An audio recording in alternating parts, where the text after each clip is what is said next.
Política ES, uma bússola para entender os rumos da política no Espírito Santo. Olá, eu sou Vitor Taveira, você está assistindo o Política ES, programa do Século Diário sobre política e poder no nosso estado do Espírito Santo. Lembro que esses outros programas são disponíveis nas nossas plataformas de áudio, também no YouTube do Século Diário, e estamos também no Instagram, @TV Século. Hoje recebemos aqui o advogado Ludgero Liberato, que é advogado eleitoralista e professor de Direito Eleitoral, para falar um pouco sobre esse tema, né, na política de hoje. Bem-vindo, obrigado pela presença. Eu agradeço, Vitor, agradeço a você, a todos que seguem, ouvem e assistem os programas, o jornal, da TV. É uma honra estar aqui, espero poder contribuir com este programa. Ludgero, o que você acha que temos de novo aí no âmbito do direito eleitoral nessas eleições de 2024? Vitor, cada eleição ela é marcada por assuntos e temas que muitas vezes estão ligados às tecnologias do momento, estão ligadas às discussões ou inovações legislativas. Fazer um breve retrospecto, para quem vai lembrar das eleições de 2010 e 2012, a discussão grande que nós tínhamos ali era sobre a aplicação da lei da ficha limpa. A eleição de 2014, nós já tivemos um início de discussão sobre as fake news. A eleição presidencial foi a primeira vez que nós já recebemos muitos SMS, WhatsApp com fake news. Tínhamos a discussão ali ainda sobre utilização de recursos vindo de estatais por conta da Lava Jato, que estava em voga na época, estava no início e de muito interesse por toda a população. A eleição de 2016 foi uma eleição já marcada pela primeira vez sem a doação de pessoas jurídicas, uma eleição com tempo menor, foi quando nós saímos de 90 para 45 dias, uma eleição curta, uma eleição que nós tivemos já o início do que hoje nós já vivemos, que é a chamada pré-campanha. Está todo mundo vivendo aí agora até os eventos de lançamento de pré-campanha, que é algo que começou em 16, você vê, levou 8 anos para chegar perto do ápice. Essa de agora nem se compara nem com a anterior, né? Pra você ver, né? Os candidatos se deram conta de que não dá para esperar os 45 dias da eleição, não podem pedir voto, mas precisam se apresentar. Então, essa eleição talvez seja esse o primeiro marco. Desde que foi criada a pré-campanha em 2016, nunca se viu uma pré-campanha tão forte como essa de agora. A eleição de 2018 teve uma novidade, que foi o início do financiamento público, o financiamento com recursos do fundo partidário, e aí as campanhas voltam a ter um pouco mais de dinheiro, voltam a ter produções maiores. Nós começamos a ter depois utilização desses recursos públicos para financiar candidaturas femininas e depois, já em 2020 e 2022, de negros e de pardos. E alguns estudos já têm mostrado que a partir de quando se colocou dinheiro nas candidaturas femininas, o número de candidatas no parlamento cresceu expressivamente. Nós tivemos ainda em 2020, a última eleição, a primeira eleição já sem coligações, e isso coligações que nós chamamos para proporcionais, né, para vereador, e depois na de 22 para deputados, e aí nós vimos como o número de partidos com candidatos eleitos foi diminuindo, como aqueles partidos menores foram sumindo e os partidos maiores foram crescendo. E foram se incorporando, né? Foram se incorporando, fundindo. Você olha hoje na cabeça da população, começa a se desenhar um cenário em que a população é capaz de listar aí 8, 10 nomes de partidos que ela conhece. Ela nitidamente é capaz de lidar hoje os dois maiores antagonistas de um lado, né? PT e PL, e ela é capaz o cidadão comum é capaz de nomear outros um pouco mais à esquerda, outro um pouco à direita, até mesmo os partidos que são chamados do bloco de centro, vulgarmente denominado de centrão. O cidadão já é capaz de dizer pelo menos 2 ou 3 partidos desse bloco. Então parece que essas mudanças que foram ocorrendo ali estão produzindo efeito do nosso cenário. Mudando, inclusive, a articulação entre executivo e legislativo, né? Que era um grande problema que você começa a negociar com blocos maiores em vez de... Um problema maior para o executivo. Começa a lidar com blocos maiores, mais organizados. Você começa a ter partidos com uma força política de articulação maior. E nós chegamos, então, a 24 com esse cenário de partidos mais definidos, de uma pré-campanha mais cedo e com foco muito grande, pelo menos nas cidades e nas regiões metropolitanas, da campanha pela internet e da utilização dos recursos que elas são possíveis. E o tema desse ano, nos parece que realmente é o tema da utilização da inteligência artificial, das dificuldades que vão ter isso, dos limites que isso tem, das possibilidades também, tá? Que a gente pensa só como medo, mas a inteligência artificial ela vai revolucionar as campanhas também com questões positivas, barateando o custo das campanhas. E ela pode, a gente pode falar depois ainda, ela pode ser utilizada de forma lícita, então por isso ela é um dos grandes temas desse ano, ao lado do tema da utilização dos dados pessoais. Os dados pessoais hoje são chamados por alguns como o petróleo, o ouro negro da nossa época, né? Pela importância e pelo valor que eles têm. Acessar bancos de dados que vão te dar acesso para você chegar nessas pessoas. Porque hoje tudo que nós fazemos, nós deixamos dados produzidos. Nós temos dados até o momento. E o sonho de todo gestor de campanha é poder utilizar um grande banco de dados para ter acesso a elas. Aquelas pessoas que já saíram mais cedo nisso e não pararam a campanha, ficaram numa pré-campanha permanente, conseguiram ter um número muito grande de seguidores, tem uma tendência de conseguir ser ouvido mais rápido agora. Então, nós temos... Acho que esse é o cenário. E ainda assim, um cenário ainda de... Talvez não de tanta...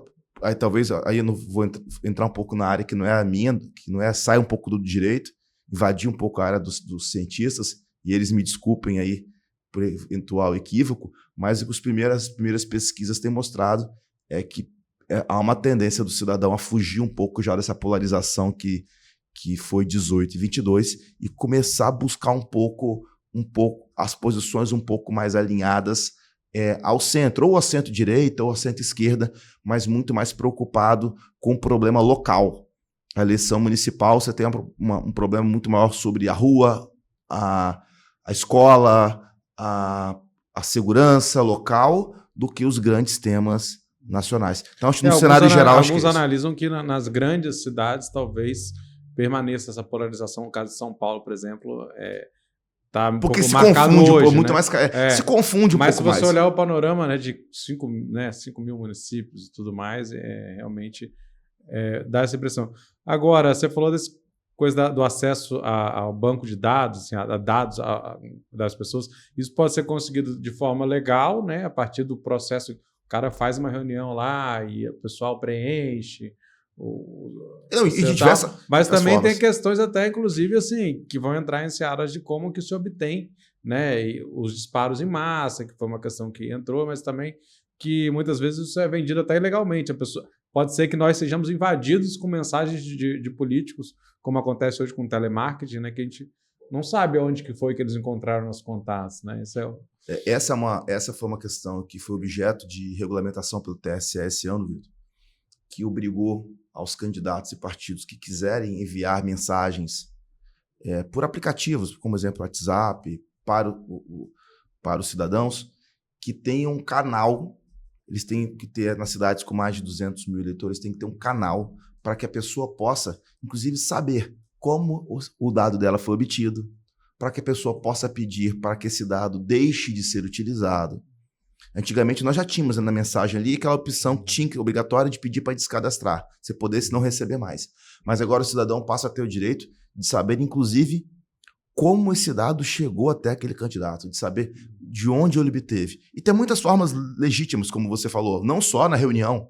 Muitas vezes o dado vai até o candidato pelo seguir no Instagram, pelo seguir a curtida ali, você passa a ter o nome dos seus seguidores, você passa a ter pelo menos o canal, às vezes do e-mail que está vinculado àquela conta do WhatsApp. Então, já permite um grau de comunicação. Agora, hoje, há uma preocupação do TSE sobre a aplicação da Lei Geral de Proteção de Dados e foram criados uma série de requisitos que, se não observados, poderão dar ensejo a ações que podem ser movidas contra candidatos e contra os partidos pelo descumprimento dessas regras. Porque a gente sabe que, assim, na legislação eleitoral você tem vários tipos de sanções possíveis, né? Você pode ter a perda do mandato, tem inelegibilidade, mas também você tem multas, tem vários instrumentos, a gente pode falar um pouco disso depois, mas assim, qualquer infração ela é passível de punição em diversos graus, não é isso? A menor punição que você tem ali é a multa, que a gente costuma dizer nessa área eleitoral. A menor delas, ainda que seja uma multa mais elevada, ainda é a multa, porque as outras sanções são sanções mais graves.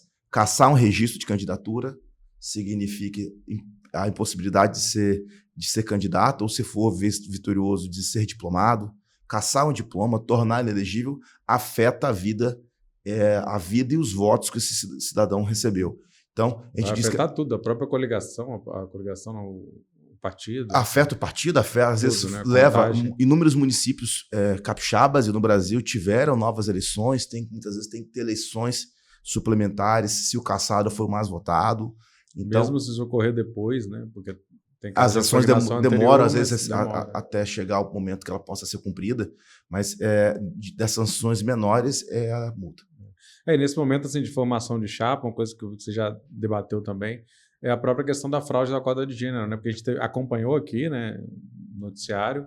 No Espírito Santo mesmo foram vários municípios que tiveram, inclusive agora, né, nos últimos meses, cassação de mandatos de vereadores por causa da fraude, né? Ou seja, quase 4 anos depois que esse processo foi culminar, né? Às vezes cabe recurso e tudo mais, mas assim, agora no final do mandato estão assumindo novos vereadores em decorrência do que ocorreu lá.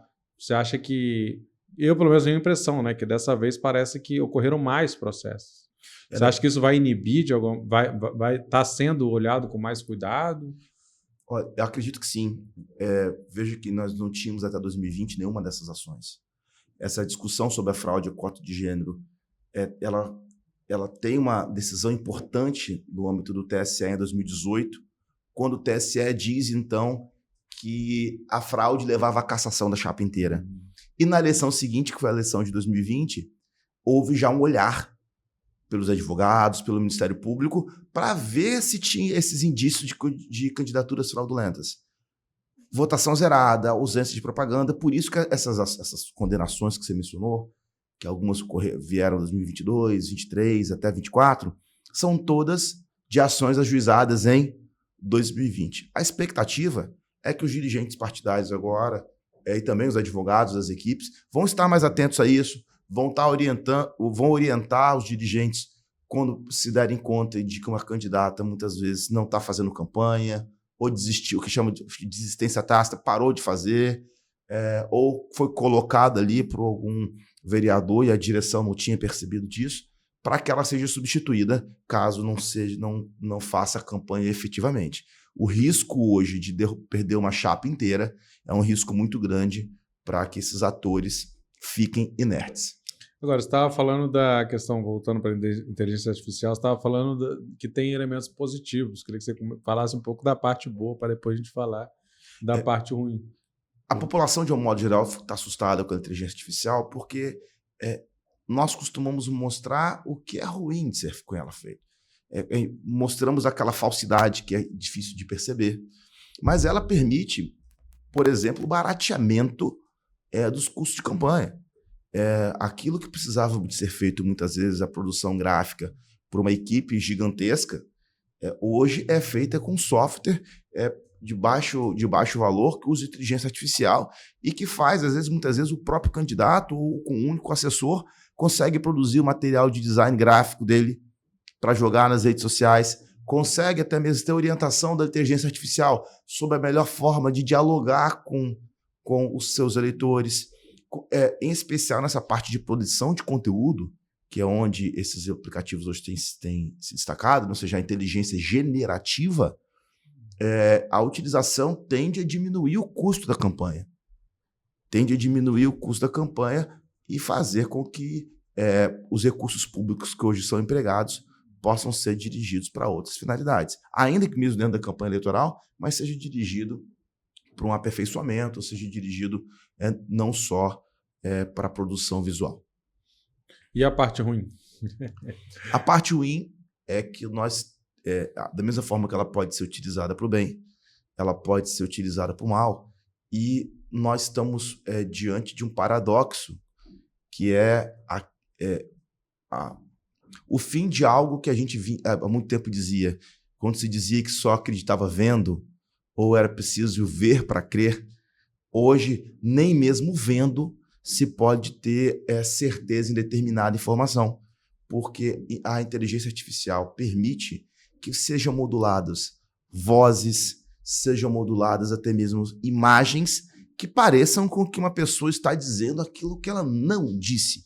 Nós tivemos na eleição de 22 um episódio, acho que muitos devem conhecer, em que a apresentadora do Jornal Nacional leu um resultado de uma pesquisa naquela eleição para presidente, e a voz dela foi alterada justamente para inverter a ordem de dois candidatos. O que saiu ao vivo na televisão, mostrando a ordem percentual de quem estava à frente, de quem estava atrás, rodou na internet depois justamente alterado. E era imperceptível, porque a voz era a mesma, só se alterou a voz e a ordem ali naquela pequena imagem.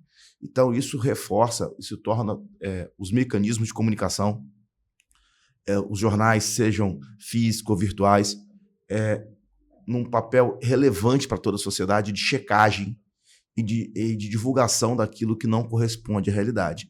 É importante que o cidadão hoje tenha os seus veículos onde ele possa consultar e utilize mais de um veículo toda vez que ele receber uma informação que parece fantástica ou espetacular demais, ou que normalmente é algo catastrófico. Se você for nos principais meios de comunicação, escritos, jornalísticos ou de internet, meios que têm patrimônio para responder caso divulguem algo errado, jornalistas que têm ali histórico de divulgação, de informações, se você não olhou e não está em todos esses meios, ou ninguém está dando essa notícia que você acabou de receber no seu WhatsApp, há uma chance enorme de que isso seja uma fake news. E aí segura o dedinho, não compartilha, né?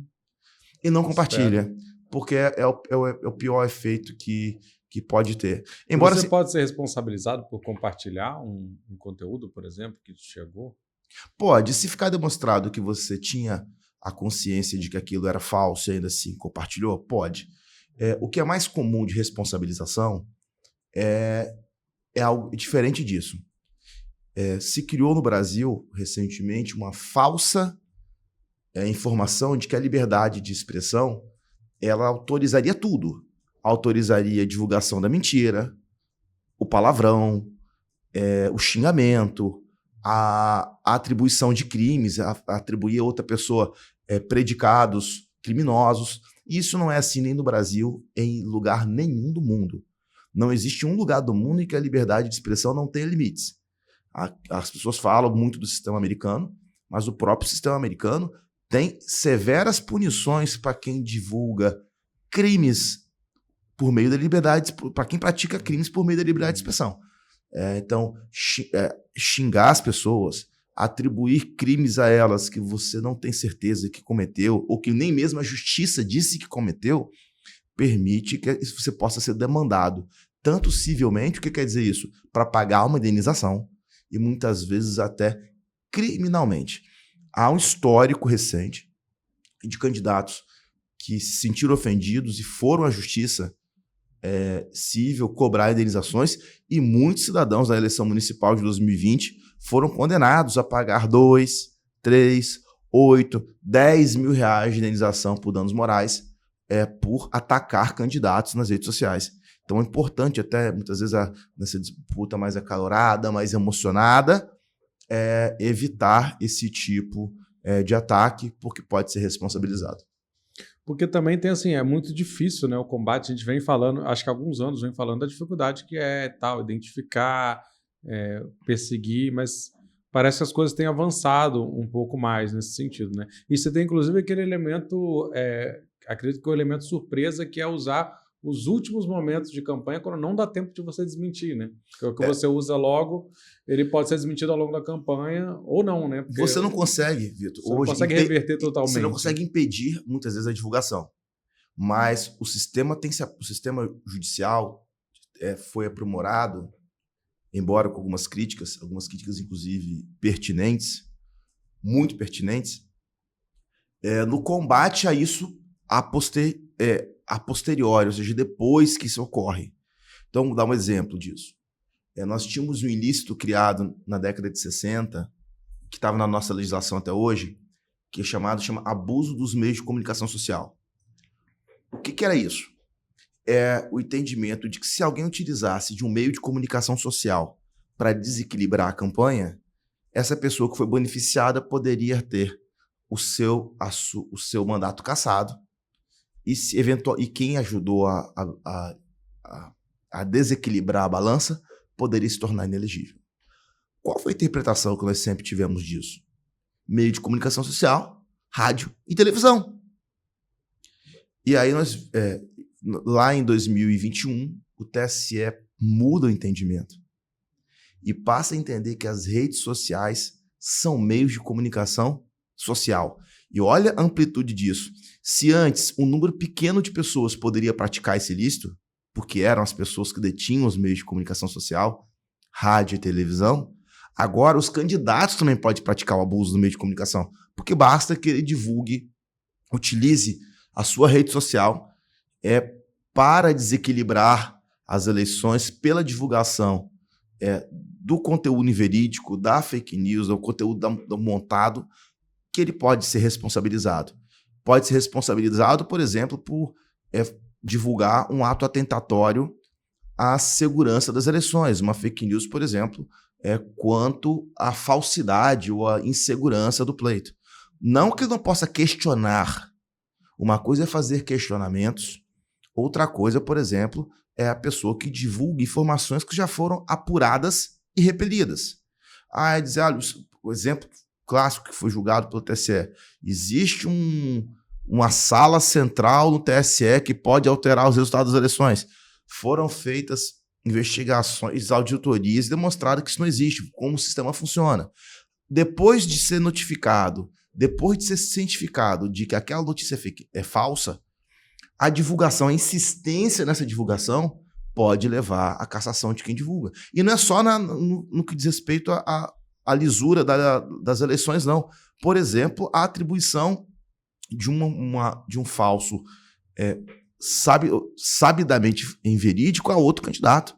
Então, se atribui a outro candidato uma pecha da prática de um crime, e se vai se olhar, e esse candidato sequer respondeu por isso, ou respondeu, foi arquivado, respondeu, foi anulado, esse candidato, por qualquer meio jurídico, é inocente, e essa divulgação em massa, se comprovada, mesmo por uma rede social, configura esse ilícito. Então, aos poucos, a legislação está tendo que se adequar a essa nova realidade, o que não deixa de ter uma série de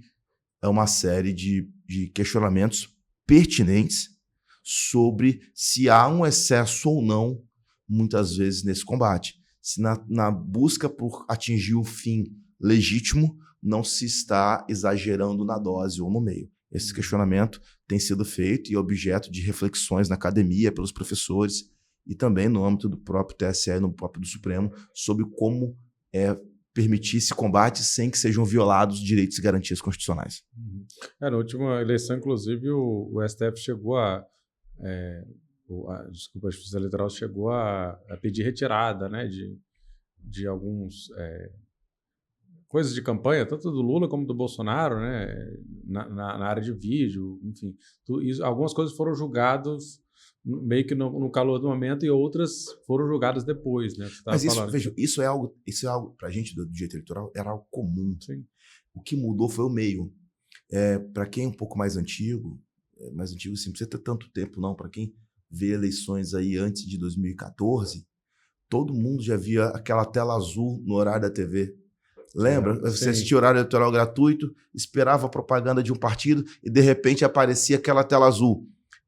esse horário em cumprimento da decisão da Justiça Eleitoral não era veiculado. Aquilo era uma sanção que era aplicada a um candidato, a um partido, porque algum programa anterior fez um ataque indevido, divulgou uma notícia falsa, não obedeceu alguma regra da legislação. Então, essa disputa judicial já ocorria. Só que na época você retirava do ar o programa da TV. Hoje essa disputa não está no programa da TV, ela saiu do programa da TV. Não que ela não exista, ela ainda existe, mas o ataque mais ácido, a mentira, ela é divulgada nas redes sociais, pelo WhatsApp, ela é divulgada de forma espalhada e por isso mais difícil de combater. De forma não oficial, porque a TV ela é oficial, né? É um documento oficial. Agora, como fazer denúncias? A pessoa, o cidadão comum, assim, que está vendo fake news chegarem, circularem? De inúmeras formas. Primeira, a mais simples de todas, na própria plataforma no qual está ali. Essa plataforma sempre tem um botão ali para você denunciar a postagem, se aquela é uma mensagem de ódio, se aquilo é uma informação falsa. Então, isso pode ser a coisa mais rápida, é avisar a própria aplicação na rede social que está ali, clique e denuncia. É possível também enviar esse link, é importante, cidadão, enviar o link, tá? Enviar o link. O print talvez também, né? Porque o print também, mas... tirado do ar, não? É o print, mas o link é importante também porque a legislação eleitoral exige a questão do link para comprovar que existia. Manda o print e o link para vários aplicativos do TSE, o mais famoso dele é o Pardal, que é onde pode ser feito denúncia sobre propaganda irregular, e não só na internet, tá? A propaganda irregular que é feita também ali na rua, colada em locais que não podem ser colados, o derrame de materiais no chão, tudo isso pode ser denunciado para a Justiça Eleitoral. E você falou assim que o tema da inteligência artificial é bem central, né, nesse debate, principalmente nas grandes cidades, né, nas metrópoles, nas capitais e tal, mas que talvez não seja uma realidade do país inteiro, né, e que em muitos municípios pequenos isso ainda não talvez não seja uma questão fundamental, talvez seja importante em muitos deles também. Mas o que você enxerga de outras questões que você acha fundamental, né, para evitar esses tipos de fraudes? Você tocou num ponto importante, né? Muitos municípios, em especial no interior, ainda tem uma campanha muito baseada no corpo a corpo, muito baseada na aproximação do cabo eleitoral, de quem vai até ali, e aí que nesses casos que nós temos são os velhos problemas. 2 grandes problemas, quais sejam? A compra de voto e a utilização na máquina.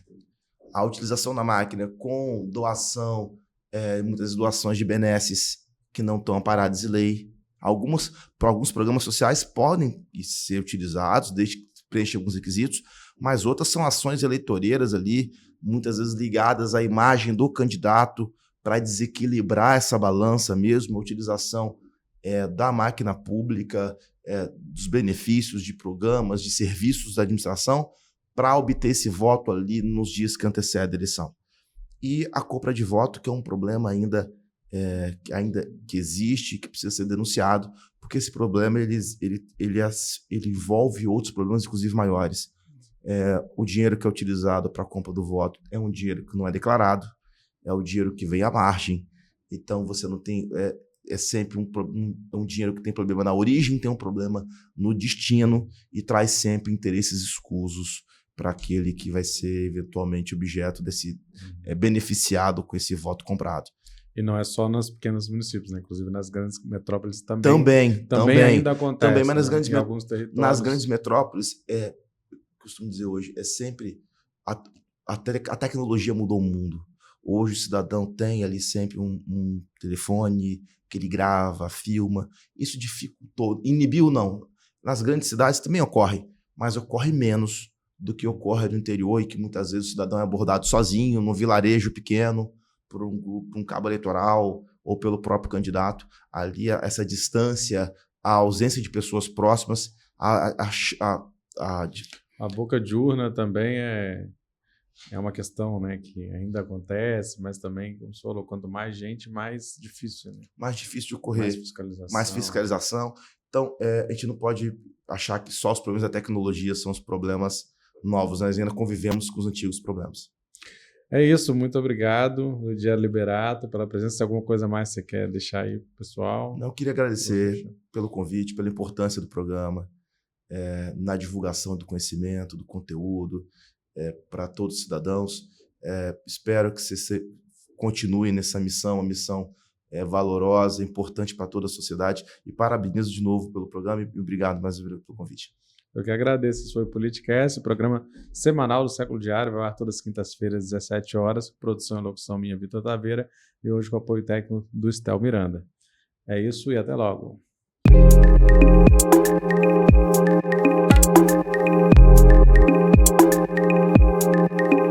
Política ES, uma bússola para entender os rumos da política no Espírito Santo.